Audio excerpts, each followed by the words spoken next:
నిశ్చితార్థమైన తర్వాత నేను ప్రాంగణంలో ఒంటరిగా పిండి రుబ్బుతున్నాను. అప్పుడే ఒక్కసారిగా ప్రకాశమైన కాంతి ఆ చోటు మొత్తాన్ని నింపేసింది. భయపడక మరియా, నీవు దేవుని కృప పొందితివి. నీవు గర్భవతివై సర్వోన్నతుని కుమారుని కందువు. ఆయనకు యేసు అని పేరు పెట్టుదువు. పరిశుద్ధాత్మ నీ మీదికి వచ్చును. సర్వోన్నతుని శక్తి నిన్ను కమ్ముకొనును. ఆ శిశువు పరిశుద్ధుడయుండును. ఇది ఎలా సాధ్యం? నాకు నిశ్చితార్థం మాత్రమే అయింది, ఇంకా వివాహం కాలేదు. నీ బంధువు ఎలిజబెత్ కూడా తన వృద్ధాప్యంలో గర్భం దాల్చింది. గొడ్రాలని పిలువబడిన ఆమె ఇప్పుడు 6వ నెలలో ఉంది. దేవునికి అసాధ్యమైనది ఏదీ లేదు.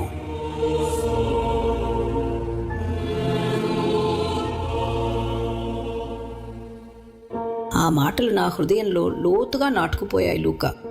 ఆ క్షణంలో నేను ప్రభు సేవకురాల్ని, నీ మాట ప్రకారమే నాకు జరుగునుగాక. వెలుగు తగ్గిన తర్వాత ఏమైంది? రోజులు గడిచే కొద్దీ నా శరీరంలో ఏదో మారుతున్నట్లు నాకు అనిపించింది.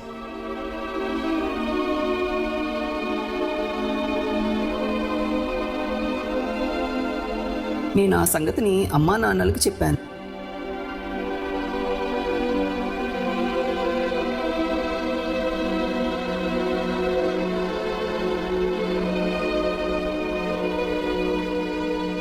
వారు అర్థం చేసుకోవటానికి ప్రయత్నించారు. అయినప్పటికీ వారి కళ్ళలో భయం, ఆశ్చర్యం స్పష్టంగా కనిపించాయి. ఊళ్ళో వాళ్ళంతా గమనించడం ప్రారంభించారు. నన్ను భిన్నంగా చూడడం మొదలుపెట్టారు.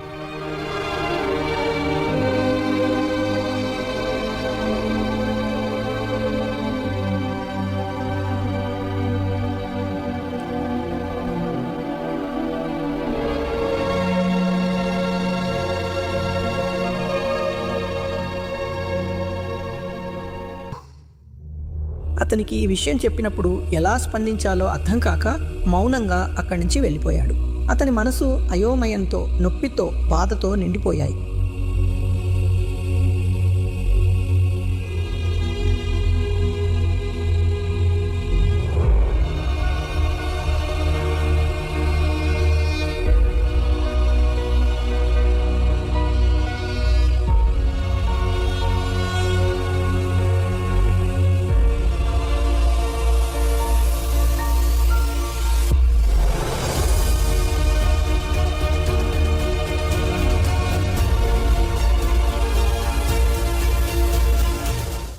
మరి యోసేపు వెళ్ళిన తర్వాత ఏమైంది మరియమ్మ?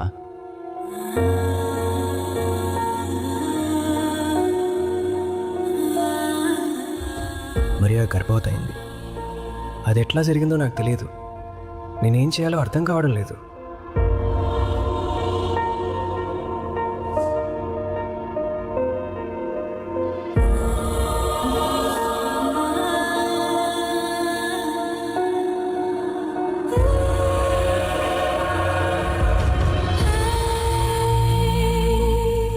నేను ఇప్పుడు ఆమెను పెళ్లి చేసుకోలేను.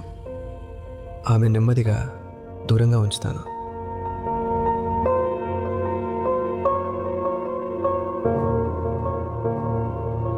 యోసేపు నన్ను వదిలి వెళ్ళిపోయినప్పుడు గ్రామస్తులు నన్ను అంగీకరించరని నాకు స్పష్టంగా అర్థమైంది. నజరేతులో నేను ఒంటరిదానినైపోయాను. ఆ రాత్రి నేను ఎలిజబెత్ దగ్గరికి వెళ్ళాలని నిర్ణయించుకున్నాను. ఎందుకంటే నన్ను నమ్మి దేవుడు చేస్తున్న కార్యాన్ని ధృవీకరించగల వ్యక్తి నాకు అవసరం. ఎలిజబెత్ను చూడటానికి వెళ్తున్నాను. ఆమె కూడా గర్భముతో ఉంది.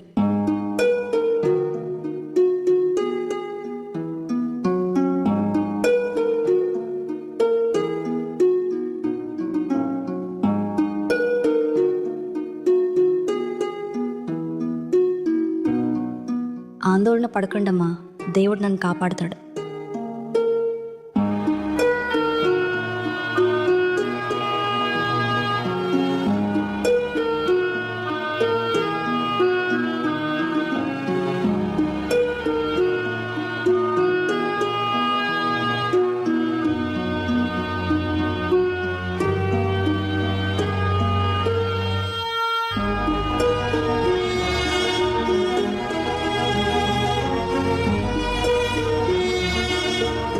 దాదాపు 90 మైళ్ళ దూరం, 8 రోజుల నడక.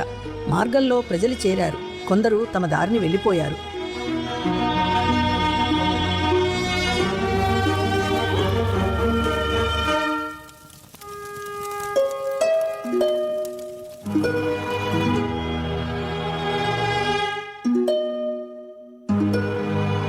ఎనిమిదో రోజు కల్లా మేము ఎన్కెరిమ్ను చేరుకున్నాం.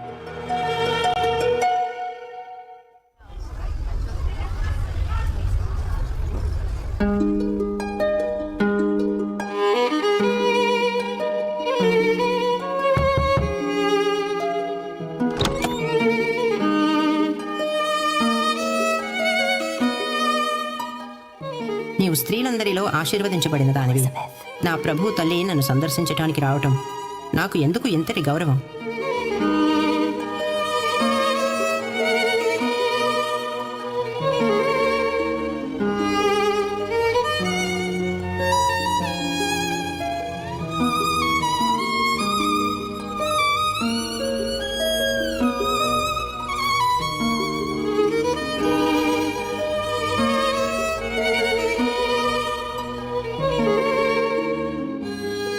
నా పట్ల దేవుని ఉద్దేశం ఏంటో పూర్తిగా గ్రహించలేకపోతున్నాను.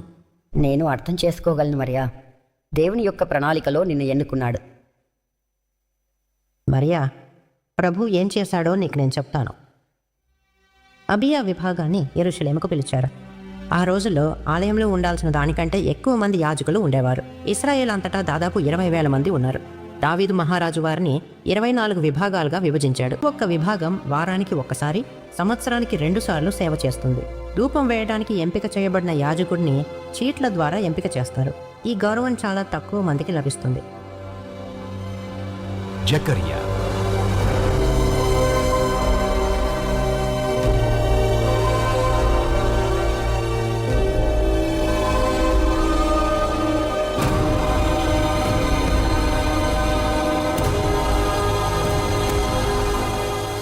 జకరియా, భయపడకు, నీ ప్రార్థన ప్రభువు విన్నాడు.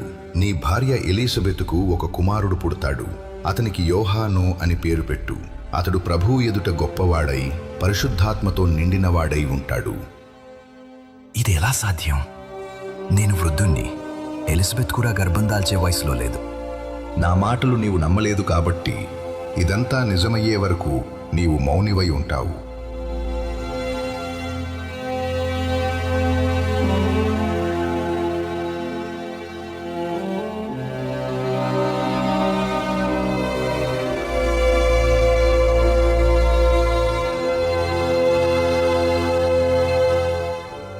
జకర్యా తిరిగి వచ్చినప్పుడు అతను మాట్లాడలేకపోయాడు.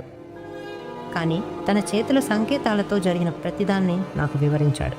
ఆ తర్వాత దేవదూత చెప్పినట్లుగానే ప్రభువు నా గర్భాన్ని తెరిచాడు.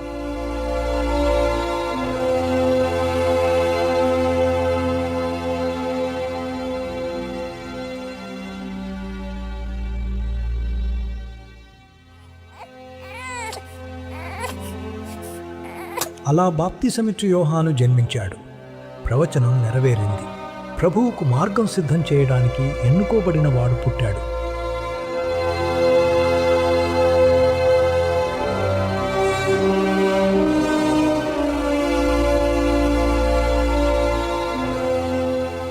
నేను అక్కడ 3 నెలలు ఉన్నాను. నా హృదయంలో ఒక లోతైన శాంతి స్థిరపడింది.